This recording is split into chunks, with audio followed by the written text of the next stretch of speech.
नमस्कार दोस्तों, वार्ता चैनल में मैं शालीमार जायसवाल आपका स्वागत करती हूँ। बागेश्वर धाम के पीठाधीश्वर धीरेन्द्र कृष्ण शास्त्री ने अपनी दूसरी सनातन पदयात्रा 2.0 का शुभारंभ कर दिया है, जिसमें उनके साथ प्रसिद्ध कथावाचक जया किशोरी भी शामिल हो रही है। धीरेन्द्र शास्त्री ने यात्रा का मकसद साफ करते हुए कहा है कि एक तो हिंदुओं का डर खत्म होगा, दूसरा हिंदू एक होगा और तीसरा पूरी दुनिया को हिंदुओं की ताकत का पता लगेगा। दिल्ली के छतरपुर से वृंदावन तक की यह 170 किलोमीटर की यात्रा 10 दिनों तक चलेगी। इस दौरान यमुना शुद्धि, ब्रज भूमि संरक्षण, भारत को हिंदू राष्ट्र घोषित करने, अवैध धर्मांतरण पर रोक और गौमाता को राष्ट्र माता का दर्जा देने समेत 7 संकल्प लिए गए हैं। धीरेन्द्र शास्त्री ने कहा है कि यह पहला अवसर है जब उनकी यात्रा का समर्थन इस्लाम धर्म के लोगों ने भी किया है। फैज खान के नेतृत्व में 300 से अधिक मुस्लिम भी एकता का संदेश देते हुए साथ चल रहे हैं।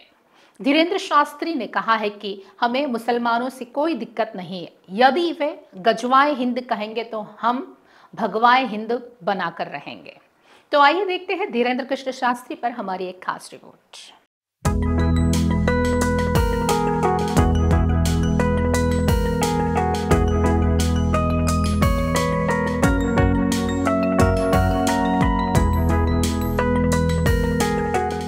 सूत्रों की जानकारी के अनुसार जया किशोरी ने कहा है, मुझे बताते हुए खुशी हो रही है कि बागेश्वर वाले बाबा इस बार भी फिर सनातन हिंदू जोड़ो यात्रा लेकर आए हैं। मैं भी इस यात्रा में 7 से 16 नवंबर तक शामिल रहूंगी।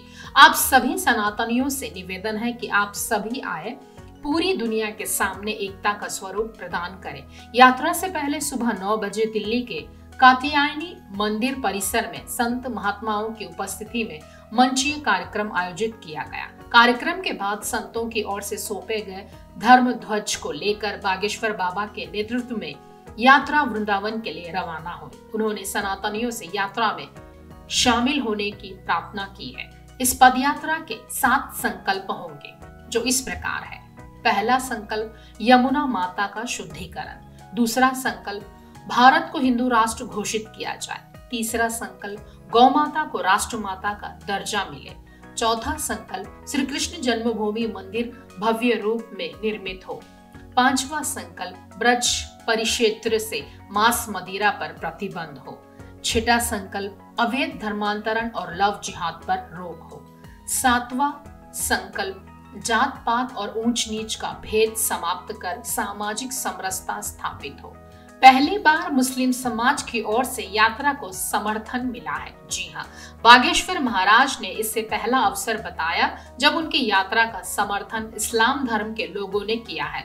फैज खान के नेतृत्व में 300 से अधिक मुस्लिम समाज के लोग यात्रा में साथ चलेंगे। उनका कहना है कि यह यात्रा लोगों को जोड़ने का काम कर रही है, इसीलिए वे इसका समर्थन करते हैं। उन्होंने सभी पद यात्रियों से मर्यादा के साथ यात्रा में शामिल होने का आग्रह किया है। उन्होंने विशेष रूप से कहा है कि किसी भी जाति, पंथ या संप्रदाय पर टिप्पणी ना की जाए। अस्त्र शस्त्र का प्रयोग पूरी तरह से वर्जित रहेगा और शांति बनाए रखने की अपील की है। रोजाना यात्रा वंदे मातरम और हनुमान चालीसा से शुरू होगी। यात्रा 7 संकल्प लेकर शुरू की जा रही है। धर्म ध्वज सबसे आगे रहेगा। जहां जहां विश्राम होगा वहां अखंड कीर्तन होगा। गौमाता का पूजन होगा। भोजन और भजन की भी व्यवस्था होगी। धीरेन्द्र शास्त्री ने कहा है कि हम वचन दे रहे हैं कि आप कदम से कदम मिलाकर चलो।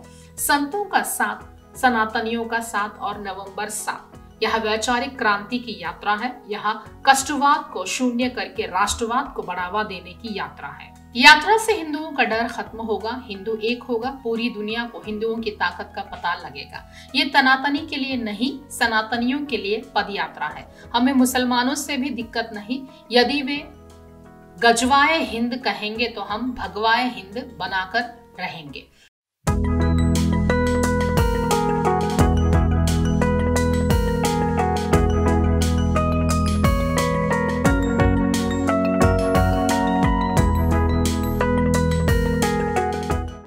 खास खबरों के लिए देखते रहिए वार्ता चैनल।